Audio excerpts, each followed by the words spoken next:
Hello everyone, welcome back to our channel Trading Friday. Myself Manish Suryani and I'm a chartered accountant and a CFA by profession. आज की इस video में detail में discuss करने वाले हैं HDB financial service के IPO के बारे में, जो 25 जून यानी आज के दिन ओपन हो चुका है और 27 जून तक ओपन रहेगा। डिटेल में डिस्कस करेंगे कि एग्जैक्टली ये मौका है या फिर एक बहुत बड़ा धोखा है। ठीक है, इस आईपीओ को लेकर बहुत ज्यादा क्रेज रहा है, बहुत ज्यादा हाइप रहा है, तो डिटेल में डिस्कस करेंगे एग्जैक्टली ये उस हाइप के लायक है भी कि नहीं। हम डिस्कस करेंगे इसका पीयर कंपैरिजन, हम डिस्कस करेंगे इसका जीएमपी और साथ ही डिस्कस करेंगे पहले दिन का इसका सब्सक्रिप्शन स्टेटस क्या रहा है। ध्यान रखिएगा, वीडियो पूरा देखिएगा, उसके बाद ही डिसाइड कीजिएगा आपको इसमें लगाना है कि नहीं लगाना है। अगर मैं इशू प्राइस की बात करूं, लगभग लगभग 700 से 740 के ऊपर इशू प्राइस रहेगा। ऑब्वियसली आपको 740 पर ही टिक लगाना है अगर आप इसमें चाहते हैं कि आपका इसमें लग जाए। लॉट साइज लगभग 20 के आसपास है, तो लगभग 15,000 के आसपास आपका इसमें इन्वेस्टमेंट रहेगा। सेल टाइप इन्होंने बोल रखा है fresh capital come offer for sale. Offer for sale आपको ऑलरेडी पता है क्या होता है। इसका मतलब जो आप पैसा देंगे यानी लगभग 10,000 करोड़ रुपए जो आप कंपनी को देने वाले हैं, वो कंपनी के ऊपर नहीं लगाया जाएगा, वो जो एग्जिस्टिंग शेयर होल्डर है उनको फ्री किया जाएगा। वहीं जो बचा हुआ 2,500 करोड़ है वो कंपनी के जो नॉर्मल बिजनेस पर्पस है उसमें काम आएगा। अगर मैं की टाइमलाइन की बात करूं तो 25 जून आज के दिन ही ओपन हो चुका है, क्लोज होगा 27 जून पे। अलॉटमेंट की इन्होंने तारीख रखी है टेंटेटिवली मंडे, मंडे को ये हो जाएगा ऑलमोस्ट। लगाते हैं नहीं लगता है तो रिफंड आ जाएगा 1 जुलाई के आसपास। और लिस्टिंग लिस्टिंग यानी 2 जुलाई वेनेसडे के दिन आपको ये लिस्ट होता हुआ देखने को मिल जाएगा। अब सबसे इंपॉर्टेंट बात कर लेते हैं इसके फाइनेंशियल रिजल्ट के ऊपर, बात कर लेते हैं इसके केपीआई के ऊपर और बात कर लेते हैं इसके ईपीएस और पीई के ऊपर। अगर मैं एसेट साइड की बात करूं तो पिछले 2 साल में 3 साल में आप देखेंगे 70,000 करोड़ से लेकर वो 1,08,000 तक पहुंच चुका है, तो बहुत बढ़िया हमें ग्रोथ देखने को मिली है।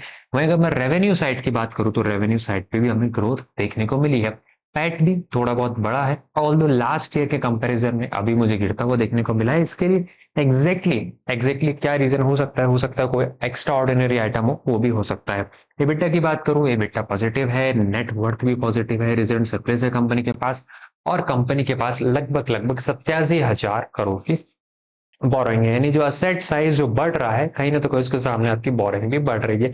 आरओई की बात करूं 14%, डेट इक्विटी 5.85, पीबी 3.72 के आसपास। अब क्वेश्चन ये आता है क्या ये सही आंकड़े हैं, क्या इनको देखकर हम ये रिलाई कर सकते हैं कि हाँ इसकी जो हाइप है एचडीबी फाइनेंशियल आईपीओ की, जो हाइप वो सही है कि नहीं है। या जो ईपीएस बताया गया है 26.29 और जो पीई है 28.15, पोस्ट आईपीओ की मैं बात कर रहा हूँ यहाँ पर, वो जो यहाँ पर बोला गया है वो क्या वर्थ है इसके, जो इसकी हाइप है उसके अकॉर्डिंग, तो वो हमें पता चलेगा जब हम इसका पीयर कंपैरिजन करेंगे। देखिए हो सकता है मैं आपको बोल दूं ये जो पी है 26 बहुत बढ़िया है, लेकिन एट द सेम टाइम कुछ ऐसे कंपनी मार्केट में ऑलरेडी एग्जिस्टिंग हो, जिनकी जो असेट साइज हो, जिनकी जो रेवेन्यू हो इससे बढ़िया हो, फंडामेंटली वो कंपनियां बढ़िया हो और उसका पी 10 या 12 के आसपास हो, ये भी हो सकता है। इसीलिए बिना पीयर कंपैरिजन करे आप ये डिसाइड नहीं कर सकते केवल इन आंकड़ों के बेस पर कि इसकी हाइप जो की गई है वो वर्थ है कि नहीं है।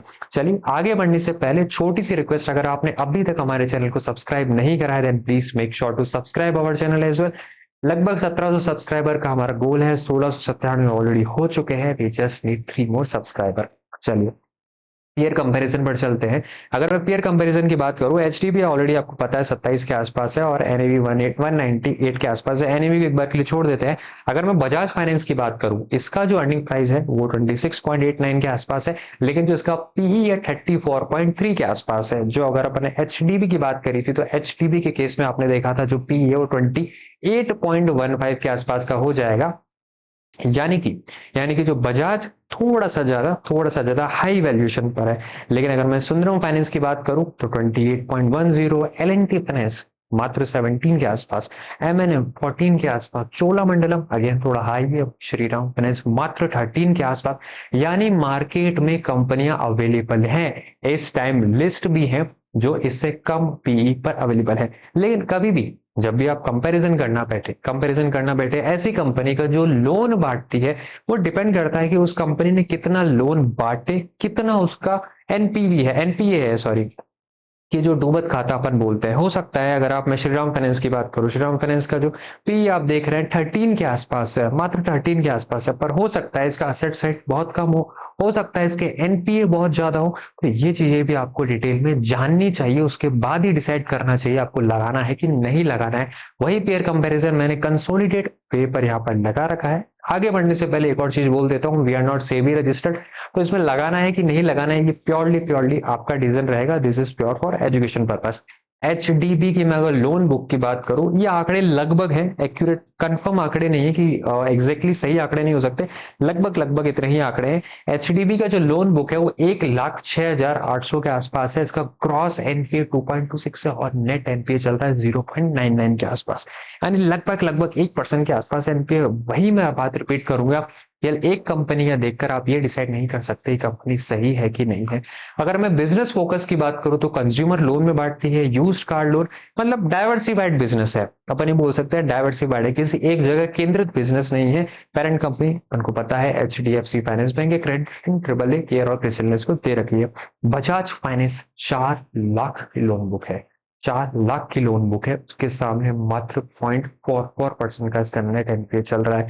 यानी कि जो इसका बजाज फाइनेंस का हाइप है 34 का, जो इसका पी चल रहा है, कहीं ना तो कहीं सर वर्थ है उसकी, इसके कारण, क्योंकि कंपनी की जो बुक वैल्यू है, सॉरी जो बुक है, लोन बुक है, वो बहुत गुना है, 4 गुना है लगभग एचडीबी की, बहुत हाई है, और वहीं एनपीए भी कम है।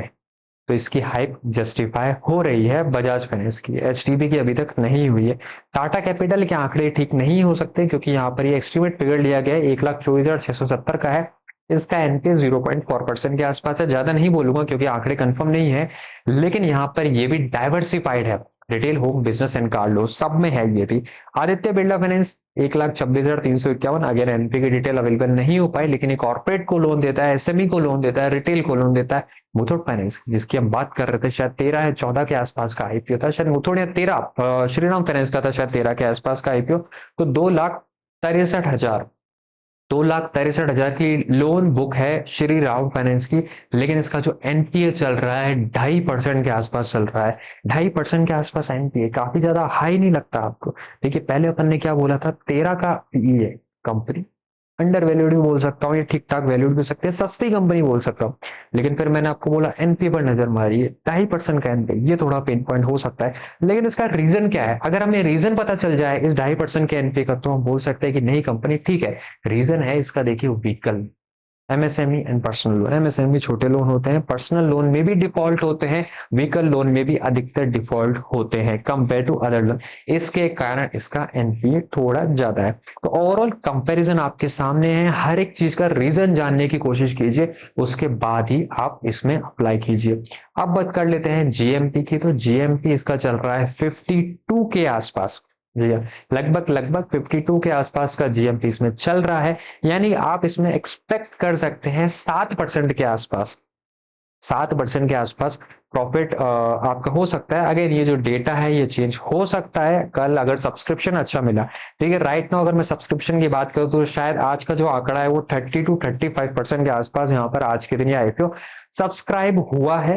तो यानी इतना ज्यादा नहीं सब्सक्राइब हो पाया है जितना इसके पीछे हाइप थी। हो सकता है लोगों को लगता हो ये महंगी वैल्यूएशन पर हो, अगर सबका अपना अपना व्यू हो सकता है। हमारा व्यू यही है, अगर आप इसमें लॉन्ग टर्म देख रहे हैं तो आपको इसमें ऑल्टरनेटिव भी देखने चाहिए। ऑल्टरनेटिव क्या क्या अवेलेबल है, आपको लगता है इसके ऑल्टरनेटिव सस्ते भाव पर अवेलेबल है, आप जरूर उनमें भी ट्राई कर सकते हैं, जरूरी नहीं है आपको इसी में जाना हो। Again it's completely your choice. Again अगर आप शॉर्ट टर्म के लिए देख रहे हैं, शॉर्ट टर्म के लिए देख रहे हैं, तो शॉर्ट टर्म के लिए आपको केवल 7% का गेन यहाँ पर देखने को मिलता है। देखिए आईपीओ को आप ये मत बोलिए कि 7% बहुत बड़ा होता है, आईपीओ बहुत कम आते हैं आज के टाइम पर, अच्छा आईपीओ बहुत कम आते हैं, तो आपको वेट बहुत करना पड़ता है। आपको 15,000 हर बार आपके अकाउंट में सेफ रखने पड़ते हैं आईपीओ पर लगाने के लिए, और इतना वेट करने के बाद आपके सामने इतना बड़ा रिस्क हो और सामने से केवल 7% का रिटर्न आने की उम्मीद हो, तो मैं इसको ही बोलूंगा ये थोड़ा जस्टिफाइबल नहीं है। हालांकि अगर आंकड़ा सुधर जाता है तो हम बोल सकते हैं कि हाँ ये थोड़ा बहुत जस्टिफाई हो सकता है। Again it's totally your call, we are not SEBI registered, इसमें अप्लाई करना है कि नहीं करना है ये आपका डिसीजन रहेगा। और अगर वीडियो पसंद आती हो then please please make sure to like this video, और अगर चैनल को अभी तक सब्सक्राइब नहीं करा then please subscribe our channel. So thank you so much, bye bye.